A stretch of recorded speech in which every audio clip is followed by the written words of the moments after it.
look at this. We've got another DVCPRO video camera. This time Panasonic AJ-D610 WBE. Now, the one from last time was AJ-D215. This one's 610. Alright, so it seems to be a... oh, no, I just touched the sticky thing on the side from that other one. Yeah, this has got the same stuff. Sticky thing that's gone all... Okay, don't touch the stuff on the side because it's gone really sticky and horrible. Still got the marks on the bench from the other one. So this camera, unlike the other one we looked at, takes the small version tapes, and there's a tape in there already. I haven't tried turning it on yet. It's also wide, switchable 16:9 or 4:3, and oops, it didn't come with a lens, but I found this one that fits and even plugs in. This one has Genlock input, so it's a little bit more fancy than the other one. Time code in and out. Something there. I notice it doesn't have FireWire though, which is a bit disappointing. I think maybe that's what goes there if it's an add-on. But on the back it's got earphones, another video out, a DC out, 2 audio ins and an audio out. The same battery mount as we saw on the other one. Then I guess that tally light on off there. The same sort of transport controls under a little cover. On this side, interesting thing, it's got here a setup card slot. Fortunately, it didn't have a card in it, but it looks like a PCMCIA thing because it's one of those old school flash memory cards. Power switch down here, the other controls. You can put the VTR into standby or power save, gain control bars or camera, and white balance, is it? Yes, white balance. And there's a super gain audio monitor. This one's got a screen on it, so it's definitely a bit more fancy than the other one, which was basic. A door has been snapped off there, which covered these controls. Just a menu thing, microphone inputs, settings, whether it's line level or microphone, whether you're using the front or the rear, and whether it's got the phantom power on or not. There's an ECU connector. That's a car thing, isn't it? Audio levels. There's synchro and scan buttons. Not sure what that does. Then this one has filters, selectable filters. There's several to choose there depending on white balance and ND. On the front, bottom edge, there's a shutter control, auto white balance. Something that's been taped up. I think that's a level control. A VTR start stop button in case you're not using one on the lens. Very disappointing, the viewfinder, which has interesting mechanism here. I think that unscrews. Very disappointing. Someone's cut the wire off to the viewfinder, and I don't know why that's happened. It's just arrived here like that. Why would you cut that off when it unplugs? Look, just unplug it. You don't have to cut it. No idea. I looked in the service manuals because I recognize that this plug is the same as what's used on other cameras. And I've got this viewfinder here, Grass Valley or Thompson, and that's got the same connector on it.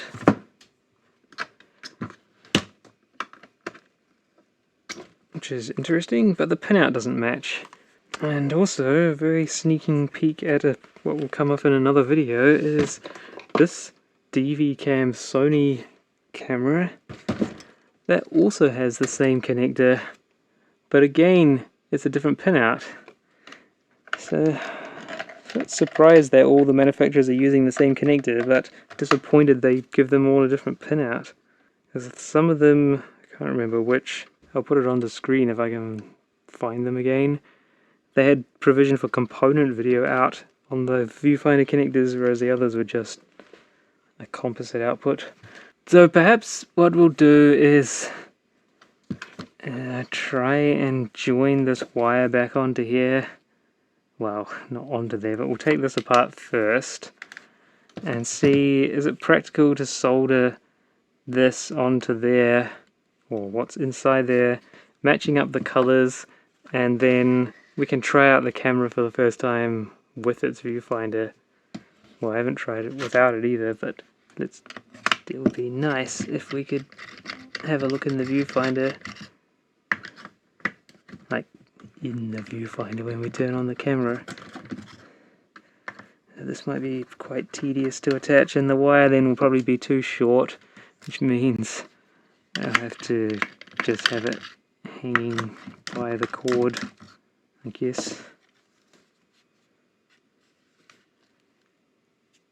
Is it held together by something in here? No, it just has some sort of seal around it. Yeah, I think there's a seal in there which was pressing in. Anyway, that came out relatively nice and serviceable compared to some of the viewfinders we looked at where it's just stuff stuck all over the place. Oh, they're captive screws. So someone must have been in here before, because that one's lost its little washer. A little rubber washers around the screws, except for that one, unless it fell out. No. Okay, that's the viewfinder connector. So maybe what we can do is pull that. We should cut off the cable tie first. It's a big one. Pull that in, and it's around the shield. Well, we can just solder that onto the shield again. Oh look, not every wire is used, that's good. Yeah, I was thinking, because I have a lot of these viewfinders, that Grass Valley one, I could get the cord from one of those. Here's one I prepared earlier, since I got about 10 of those viewfinders. And then I realized, well, the color's probably not going to match in the wire, and then I'd have to meter it out. I can't really be bothered doing that. But maybe they do use the same colors, because that would mean it's not too short then, because it's got a bit of extra length. Maybe we'll have a look. Once this, strip this end, and then look at the colors and see if they're the same. That would be very convenient. The molding that they've used is very similar.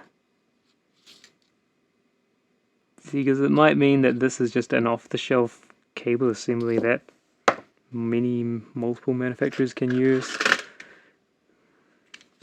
Which means that would be nice. Weird they don't use the same pinout though. I spent some time adjusting the audio settings and came up with something that seems weird, but I think it sounds better now. Well, you'll have to tell me if it sounds better. Apparently it was fine before, but it sounded weird to me. I've added a maximizing limiter, which gives the sound a bit more boost, but it means it also starts amplifying small sounds again, so we might just be back to what we had before where it's a bit weird. But we'll try it and you'll let me know if it's good or not. It's also very strange what the equalizer needs. I've put a sharp notch in the equalizer around 1 kHz, around, well, a center frequency of 860 Hz, and that seems to make it sound a lot better, which is unusual. I'm not really sure why that helps. But if I turn off that band cut filter, the sound goes weird sounding, a bit, I don't know how you describe that, and put it back on and it sounds better. Well, from what I thought anyway. Other people might say otherwise. Okay, that's interesting. I need to get rid of this stuff before it goes on the floor. Otherwise it's going to make a mess. That was probably all off screen anyway. It looks quite likely that these are the same. It seems to have the same coloured things in it. So, in that case, I'll check a few of the pins, and if they seem to match up, we'll use this longer one. And it's nice that those pins there aren't used, so we don't have to worry about any of those ones. Maybe I should cut those ones down so that I'm not considering them in this check. The orange one with black stripes, pink one with black stripes on it, purple one with stripes, blue one with stripes, grey one with stripes, white with stripes. It's good, it looks like the microphone's not picking up the passing traffic noise outside. I think that's an improvement on before, although I don't have the door open now. Because, yeah, I used to have to stop because there's loud vehicles passing often. Okay, 6 unused wires. I'll just get rid of those. And then I'll choose some of these, measure them, and see if they're the same or not. Just to clean up this mess first. Pretty weird. I checked 3 wires, the 2 yellows and the non-stripy orange. 2 of them matched up between the 2 cables and one of them didn't. It went from there to over the other side, so that's annoying.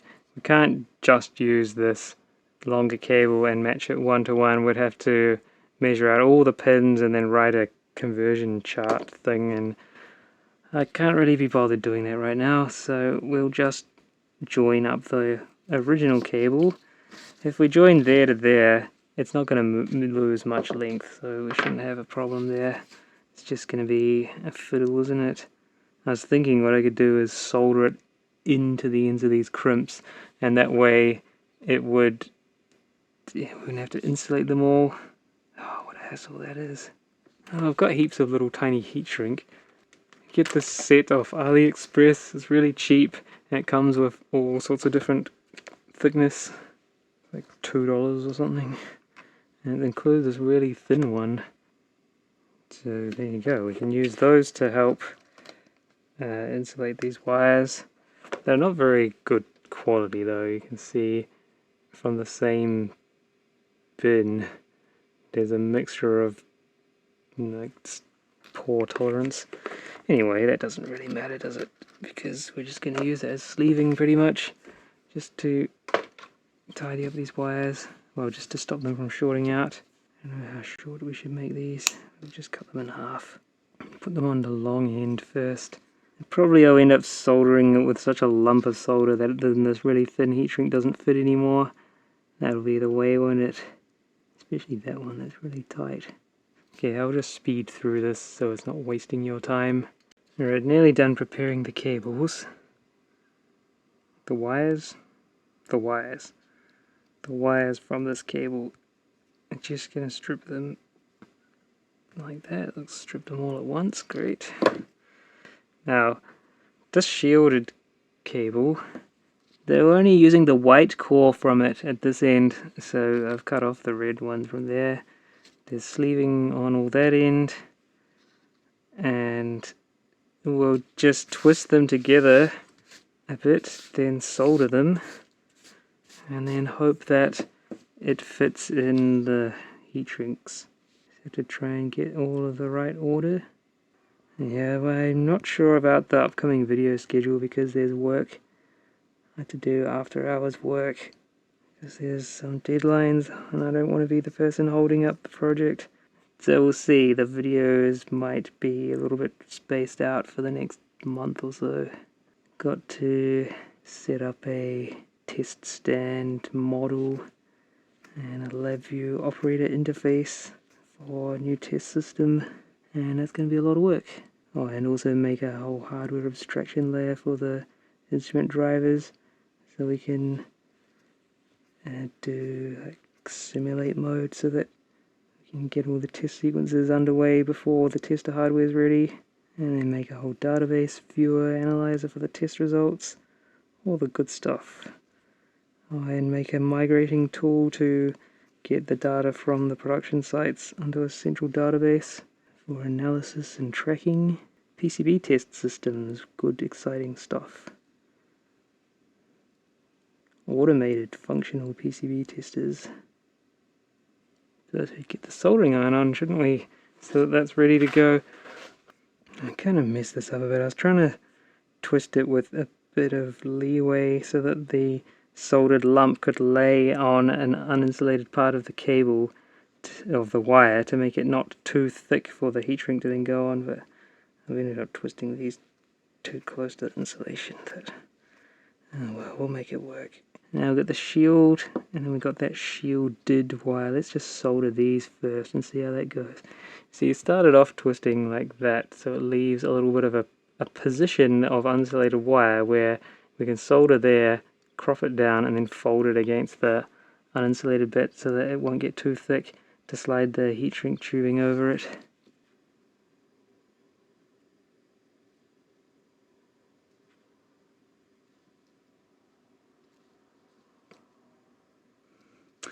Because the soldering bench is actually over there, this is not this normal soldering bit, so everything's in the wrong place and I haven't moved it yet.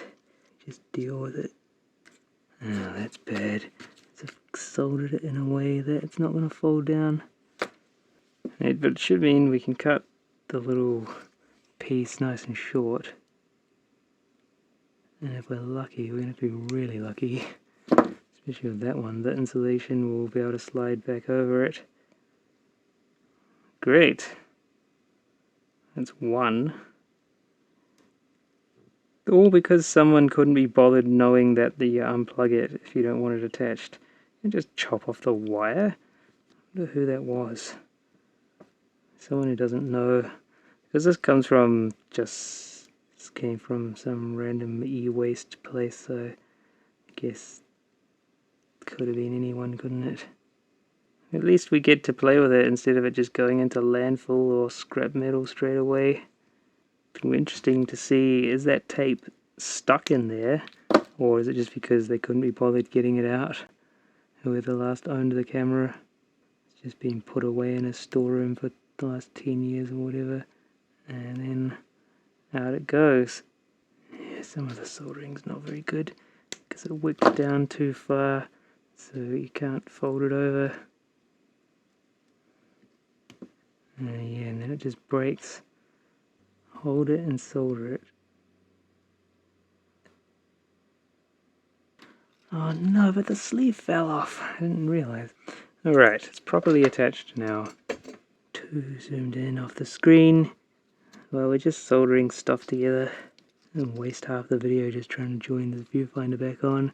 Yeah, I don't think well, we'll see. I don't know how in depth we're taking this one apart. I only have one of this model camera, so I might want to keep it for my collection rather than the last DVCPRO one where we took it apart completely, because I had 3 of them. I don't need 3. I want to preserve one for future generations.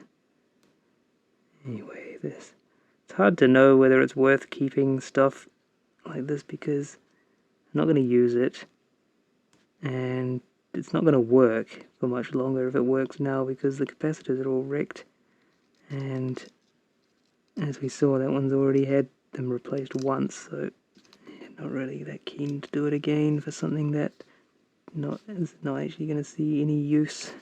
It's a bit sad, but that's just how it goes, isn't it? People don't seem to care buying a new cell phone every year, even when there's nothing wrong with the previous one, so it's just the way it is. Alright, we've got the main cores all joined up again. Now it's just these other ones and the shield. Presumably they want to keep the screen of this shielded cable separate to the main screen. I suppose, I guess they'll be joined at one end. Okay, the shield is attached. Shield's up. Now this one, and then that final core. Good. Great. Now, hopefully, we can get on to actually starting the video. Turn on the camera. Does it work? Who knows? We'll find out. Maybe not, and that's why there's a tape stuck in it. Just leave that. That will be the video signal. Great. It's well insulated.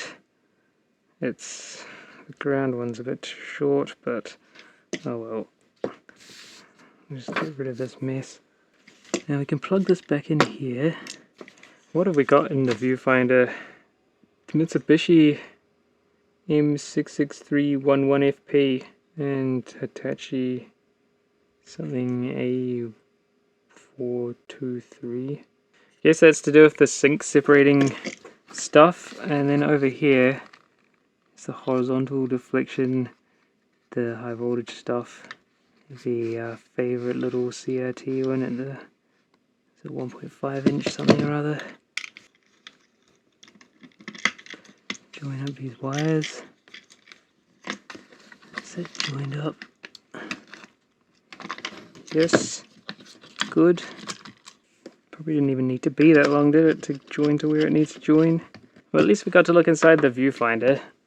Alright, we'll join this back on and then try it out. It's got this interesting thing here where to lock it in, you pull up on this little thing and it clicks into that hole there, and then it clamps the sliding mechanism. It's all a bit rough though, because it's probably had a hard life. Yeah, we wouldn't have been, would we? Well, maybe it would have reached if we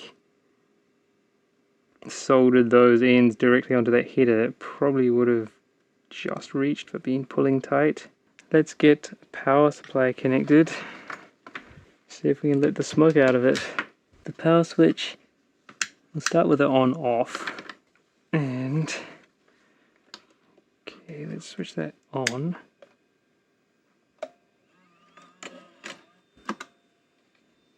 Doing something, it's drawing 1.8 amps. Wow. Oh, look at that. The viewfinder's doing stuff. Seems to have a good picture on it. Looks like the camera's working too. Well, okay, let's get a video cable connected onto it and we'll see what the output looks like. So we get to choose from cam out or over here video out. I guess we'll try video out because that probably includes the VTR part as well. It's a bit flickery. Yeah, I'm not sure if this lens is the right one. It seems to be flopping around in the lens mount of it. I guess the back focus is also... Oh, I think this lens is... it's not in very good shape. But it's got a back focus adjustment, I think. It's not the best, is it? So I think this lens might be damaged in some way. Because it's got this... like macro slash back focusing thing. You can see the focus points there, so you can lock it in, but you can also adjust it, and then you can adjust that for macro, but those don't seem to do anything. So I think whatever those did is fallen off, become dislodged or something. I can't quite remember what this lens... Oh, this is the lens that was on that camera that had a broken lens mount, you see, because it's got the pin had sheared off, the locating pin. Okay, yeah, I think none of my other lens that I had that good condition lenses fitted, because I think something's supposed to move the position of that when you adjust that, but for some reason, like that last element there is supposed to be controlled by this stuff, but it doesn't seem to be doing that anymore. It's also very dusty. It sort of looks like the camera works. I just don't have a lens that's compatible with it. Let's see, does the VCR start? Yes. It did. The time code is counting. It's in wide mode. And it's moving. Let's just see if we stop that. Rewind it. Oh yeah, look, it did record it. Look, and there's other stuff on it. Someone's stuff. Does it eject?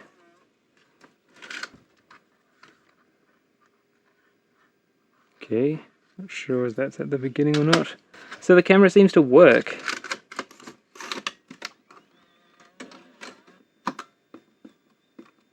Wonder why they left the tape in it then, if there was nothing wrong with the camera. I guess it just got left like that. Especially if there's no firewire, because I thought maybe they'd leave the tape in there if they were digitally transferring the footage over. Guess it just got abandoned, forgotten about.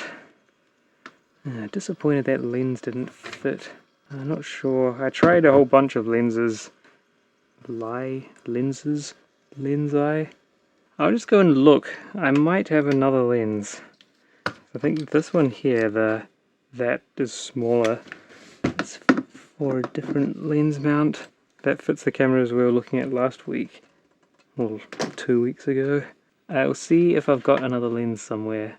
Seems not. The other lens I've got has a lens mount that's too big. That doesn't fit in there. So there's at least 3 different lens mounts for Panasonic cameras. I'm pretty sure that's from a Panasonic one as well. Then there's the Sony style ones. This is quite a big lens. I don't think these fit either. I think the lens mount does it. The bayonet bit goes around the other way on these.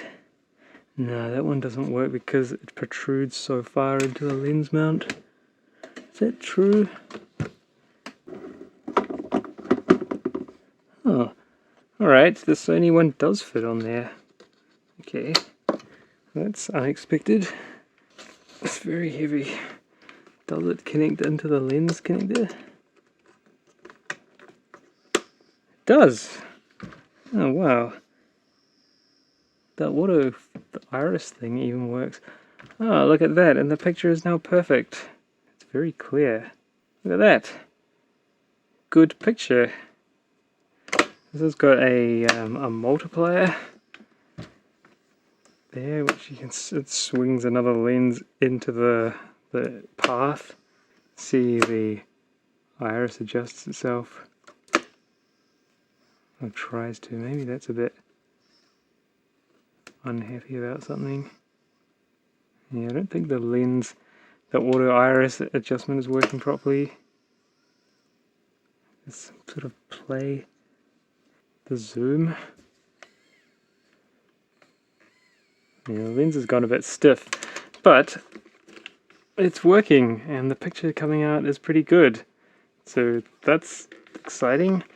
Okay, well there you can see the equalizer that is being used on the microphone with a notch in it. For some reason the waveform's not showing up on it anymore, I don't know why, but it is definitely in effect. Anyway, so that means if we put record on this now, just record over that tape. So maybe we should put in one of my tapes. So the only way you can stop is by the VTR start-stop button. Interesting, I guess that's a protection, isn't it? In case you're doing an important recording, you can't just randomly eject the tape during that.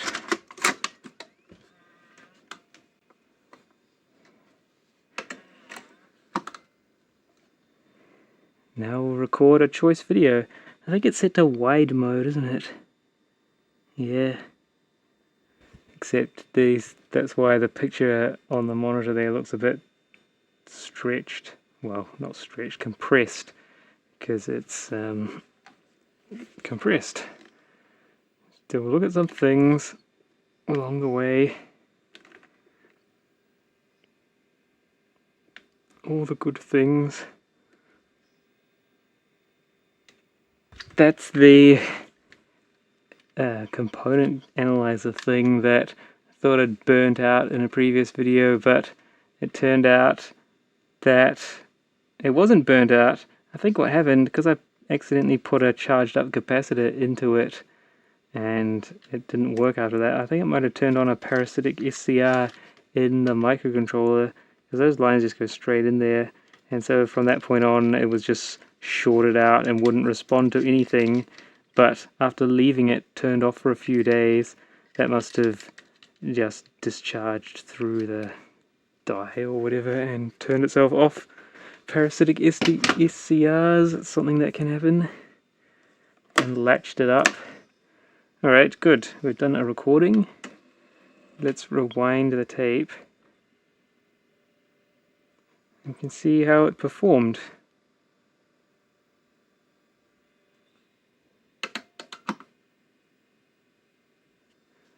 Maybe we could turn off aspect correction. Anyway, that doesn't matter. Look at that, it's a good working camera. Just had a cut off viewfinder cable, which is a bit annoying. Seems to provide a pretty good image. White balance is not set though, is it? It's all blue looking. I think that's because I put it on it's on a preset, maybe? Rather than being set, perhaps we should have set it. Set it by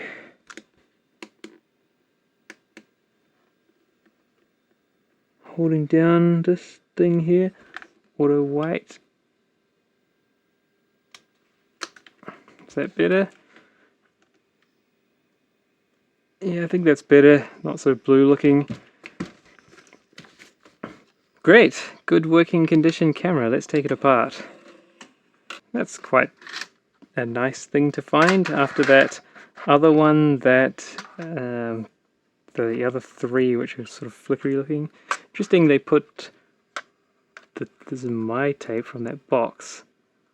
Oh, that's a Maxwell one. They tell you the bit rate, either 25 megabits or 50.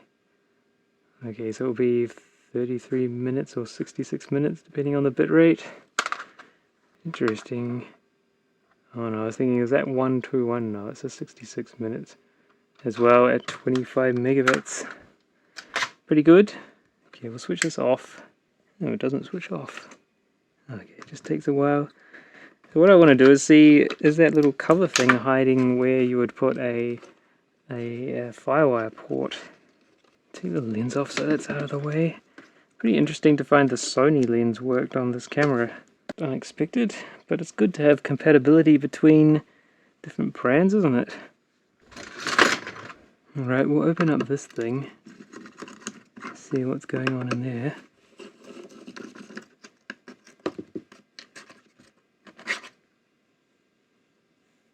Oh, okay. Nothing really, it's just a connector. Well, there's a little header for something. That's definitely not for Firewire because that would be shielded. Oh, there's lots of them. That many extra wires. That one's got 4 single shielded. That could be Firewire. I don't know about this other stuff. Unless it's other audio options. Don't know. Ah, this has supposedly easy to open screws on it. I guess you have to take that off as well.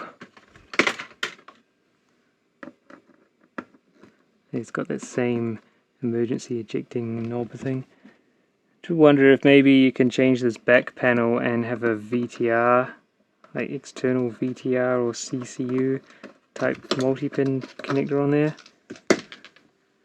Like what the Sony camera has. It has a Firewire and it has a VTR connector. It's also all juicy and sticky as well. Oh, what's that? Some kind of bumper, I guess. It's like something that you'd pull off and expose some other connectors.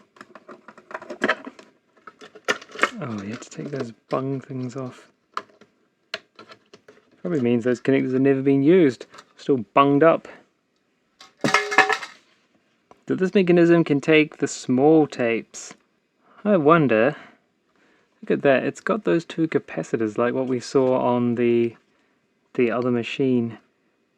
How similar is the board in here, and could we take this whole VCR mechanism out, put it in those other cameras? It's got that same head cleaning doofy. We'll just eject that so we can look at the mechanism a bit closely. Doesn't appear to have the rails where the reels can move in or out. It must be just permanently in an in position. You see, it does have a bunch of contacts down there. I guess the fancier version of tape with the chip memory, cassette memory thing, whatever you call it, like a DV cam tape.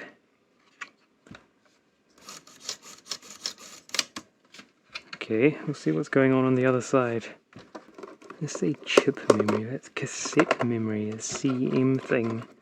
Little flash memory chip in the tape so it can record something about the tape.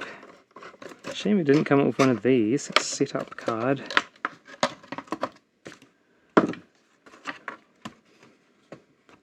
Oh, that's designed for easy servicing. Look at that, it's got these straps so that it doesn't just flop out. You can actually just have it sitting back like that. Oh, when it's mounted up on a tripod. And look at that, it's got a card frame in it. Wow, that's much more fancy than the other one, isn't it? I have got a flash memory compact flash thing somewhere. I think we should plug it into it and see if it does something interesting. I'll have to find it.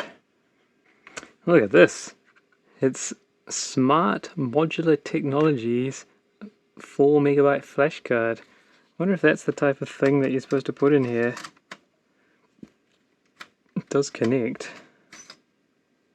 Should we try it? Might as well. Guess we should put back the viewfinder. So not sure, does the menu stuff only show up on the viewfinder, or can you get it to come out of that other video output? Let's see. I was hoping there was a way of taking the thing off of the viewfinder. The cover off of the viewfinder so that you could just look at it with your eyes. I was gonna see, is there anything in here about setup memory? Card read write. Is it possible to get the video out so that you can see what the menu's doing? So we already tried on this video out. Oh no, it does come out on that. Alright, there you go, look at that.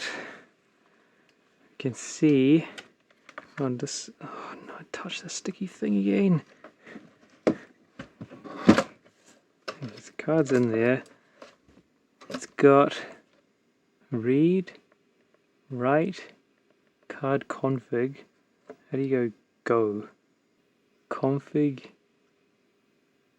yes, up, active error. Yeah. Well, there must be a way of formatting the card. It says it read okay. Read user data. Okay, that's all you get in there. The ID. This business. Let's write it then. Write. No config. Oh, is it the other way around? Is writing reading from the card? Let's click read then. Would that be read from the camera into the card? No, no config. I don't know. It does something, but who knows what that's doing. Great, there you go. It does whatever that is. Alright, let's continue the investigation of the camera. Interesting though, I guess a clever person will be able to use that to read and write camera configurations, I guess. So that would be if you're got the camera shared between different shooting environments perhaps, and you can then transfer the configuration onto a card and then set it up for another shoot and then put it back by reading it back from the card. Something like that. Anyway, look what we've got in here. We'll take a look at these cards. There's also some folding down bits. Undo these red screws. Guess we have to undo that as well. Grounding thing. That's quite warm power supply stuff. And then there's a cover on here. Foam thing. That's quite warm in there. What an exciting little thing. Look at that. 4 ICs on it. Bypass. Oh, there must be another feature that can go in there. Pix link. Okay. It says down there what the cards are. CamSys, CamDisp, DSP, CanENC, CamSync, VTR-Sys, Pix link, video interface. Pix link. I wonder if that would be, if you were using a remote control unit, that would be the like cable compensation stuff.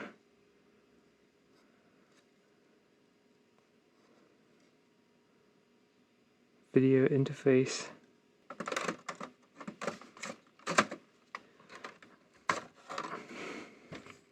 Look at that, it's got a socketed SOIC chip, VTR system control. Oh, that probably means the mechanism is not compatible, is it? Because it's not going to have that same board on it that we saw in the other camera. Oh, look at that, a genuine bodge. It says sync, SYN, SW, off, defaults to off. Oh, look at that, quite dense double-sided load. Some kind of CPU. What's called camera sync, okay.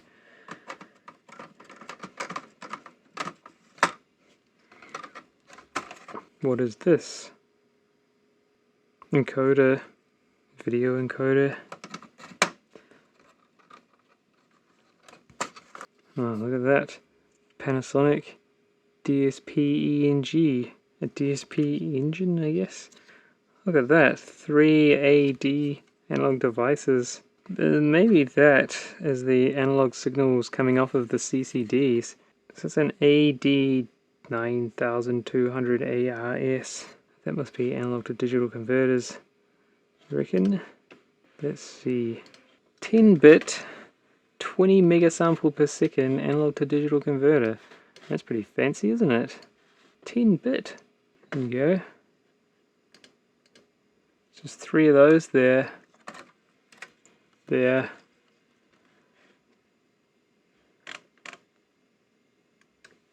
Parallel output. And then that must go into this DSP engine thing. Oh, something's going on here. Looks like someone's had a go at this. Those pads there look like they've been desoldered.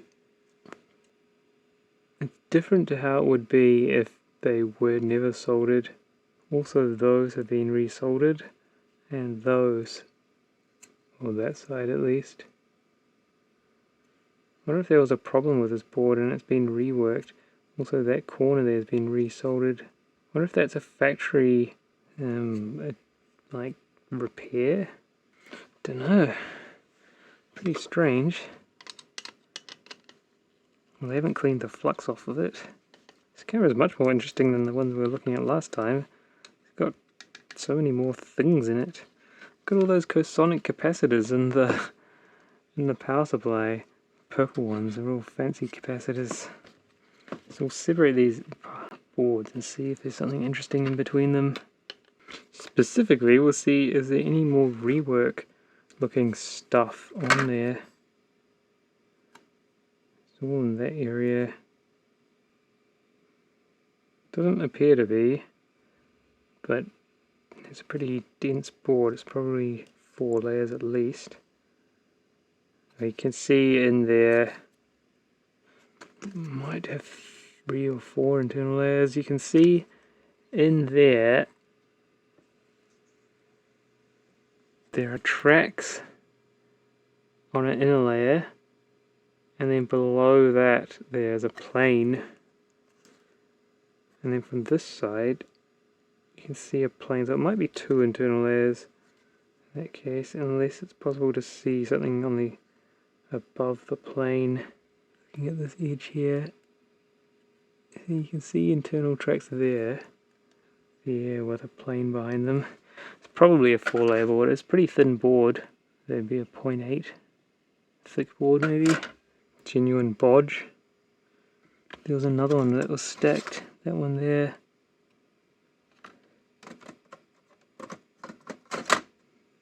It's nice that they've numbered the boards so you can be sure that you've put them back in the right order. Guess that memory card socket thing is also on the same back plane as these cards. Convenient. Wonder if they sized these boards around the size of the memory card so that they wouldn't have to float the socket for the memory card at a different height. There's something, I think that's been glued, and now I just dropped a screw down there. Some kind of glue stuff in the hole. I think it was thread locker, Loctite, thread lock, whatever, glue. Now that's quite a long wire. It's a bit strange, isn't it, for something that I think would be a very sensitive signal. guess there's buffers on this board, so it will be a higher level than what would come off the sensor directly. It's called the pre-processed PCB there. And that's a nice board. Oh, that's post not done up. That's kind of floating. Yeah, making a mess of it all now. There's what are those things? Washers? Squidgy washers?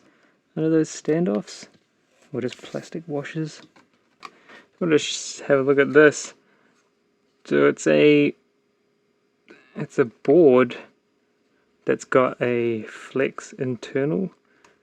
So those boards, you can kind of see looking down the edge that they're made of two, it's not even fiberglass, two phenolic or whatever that stuff is, boards pressed together, sandwiching a looks like a single-sided flat flex board.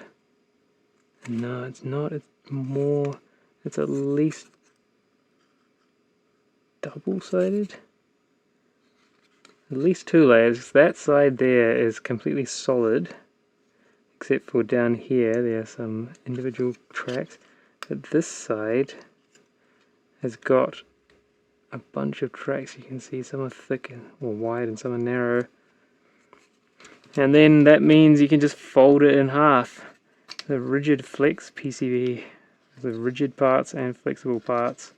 Quite a neat design, good way of keeping the signal integrity through there without needing connectors. Saves the manufacturing, or saves assembly effort. Extra connectors to go bad. Neat design. I don't know if we can take that off. Alright, what's over here? Got this assembly that lifts out. Oh, look at that. It's got an interconnect. It's just an interconnect board. So that's to get the VCR stuff. Look at that big thing on it. Wow. Whoa, look at all that power stuff. That's quite a bit more hard out than the other camera, isn't it? It seems to all go to that interconnect board. Oh, and then there's a ribbon.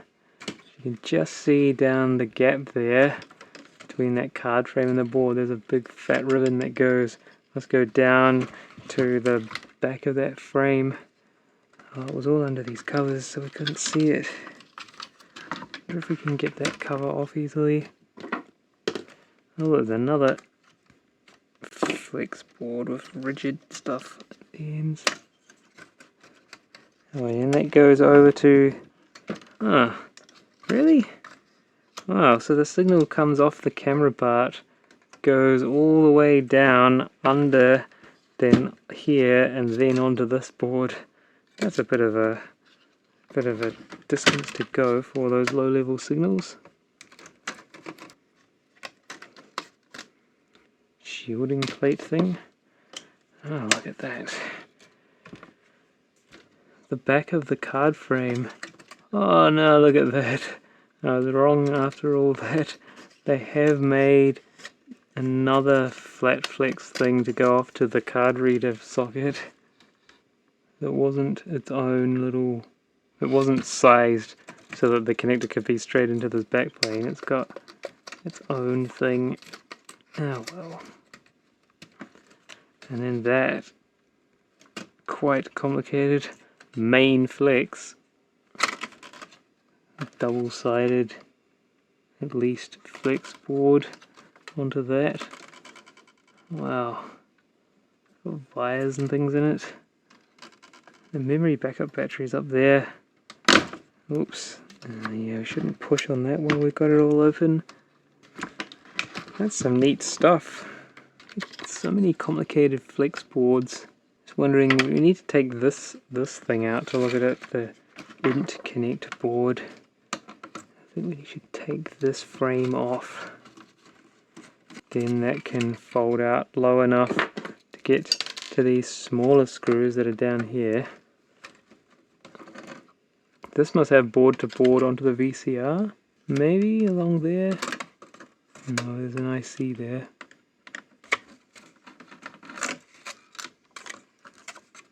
And that connector's also gold plated pins. Special high current, high awesomeness connector off the back of the power supply board. Got a genuine bodge up there, capacitor attached to it. Oh, it's along there, isn't it? Or is that a different one?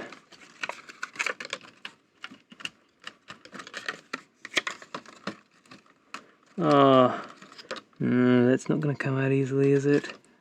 I've already wrecked some things. There's a ribbon there from that. Oh, so that's a VCR thing. Oh, they call it RF. So that must be where the video head signal comes in. And what's that side? Oh, it's got another little module thing screwed onto that. The DV microcom. Oh, does that mean it does have DV after all? That's weird. Getting distracted again. So has this got the TI Phi chip on it for DV port? No, it's a Mitsubishi, something or other. DV. Maybe they're meaning the protocol, like the decoder, encoder thing, rather than the actual Firewire interface. Maybe that would be that.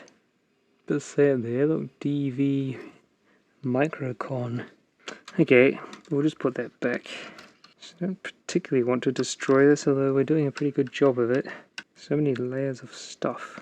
So many more flat flex boards. They're pretty exciting. Got another good genuine bodge there.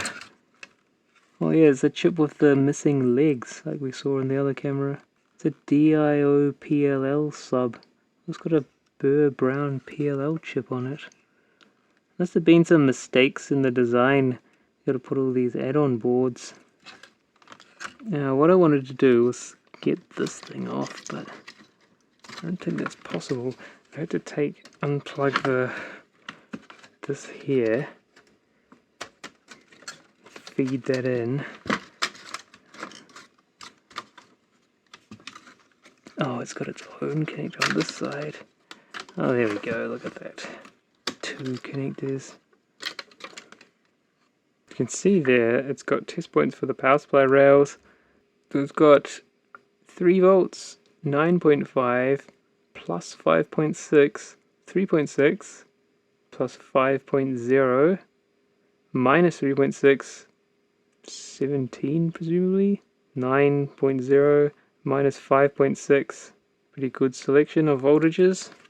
There's a few buffery things. So the VCR connects up by...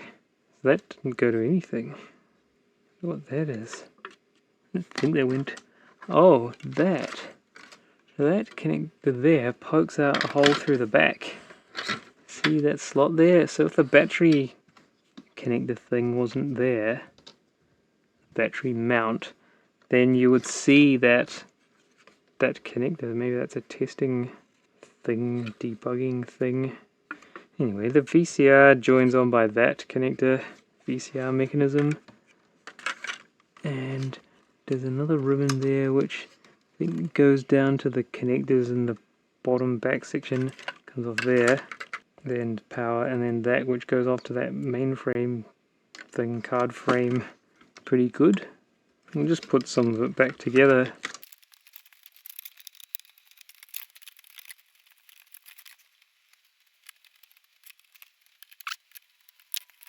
Okay, now this comes up, this massive thing joins onto it, and that will sit back in there.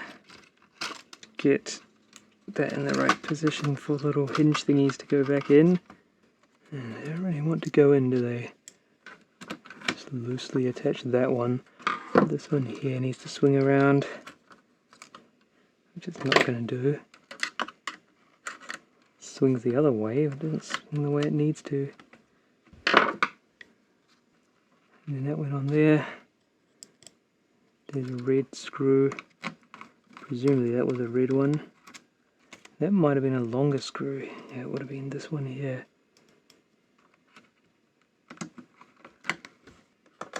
Did I forget something? What is this? Oops. That screw there might have gone under this stuff.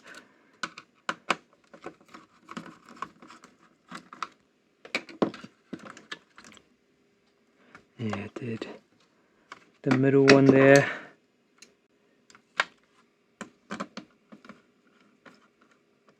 Now, is there another red? Yes, here. Okay, now these ribbon cables. It's really sticky. Oh, that must be where that tape came from. A little tiny bit of white tape fell off or something. Maybe that was to stiffen that up and make it connect better. Okay. Is that loose? Yes. So that little bit of white tape that fell out, that is probably on that connector there to make that clamp in harder. Weird. Now this is annoying. It's got all this stuff. Weird plastic washers. I don't know why they do that. Under the, it's like blocking the shielding from the screw to the PCB. It will still connect on the other side. And there was another cord clampy thing. That little thing, which was around that wire. And then onto there, but the plastic bit was under it. Then the clampy thing, then the screw. That's not good. That's unclamped the cord. Better without it. Why doesn't that go in properly? I thought it was supposed to click in. There you go. That folds down, de-screw on. Then we're pretty much done, aren't we? Oops. Another screw. Maybe it was that. Not sure, maybe. Okay, and then there was that thing.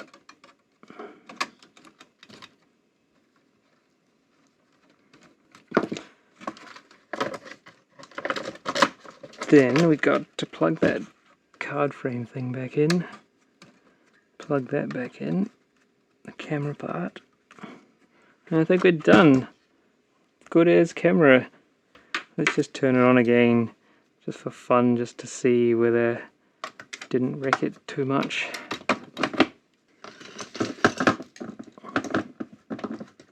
It's still going. Look at that. Great. Didn't ruin it. Let's see if the tape transport still works. I can actually see it for real this time. I don't want the viewfinder mounted up because it gets in the way. Oh, I touched the stuff again. Don't touch the black stuff on the side because it gets everywhere. Okay, let's put this in.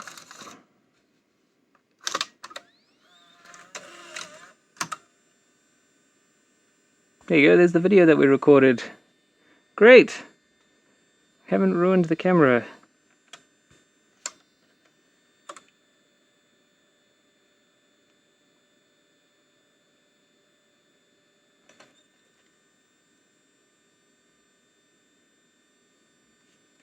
Well, there you go. That was the Panasonic AJ-D610 WBE.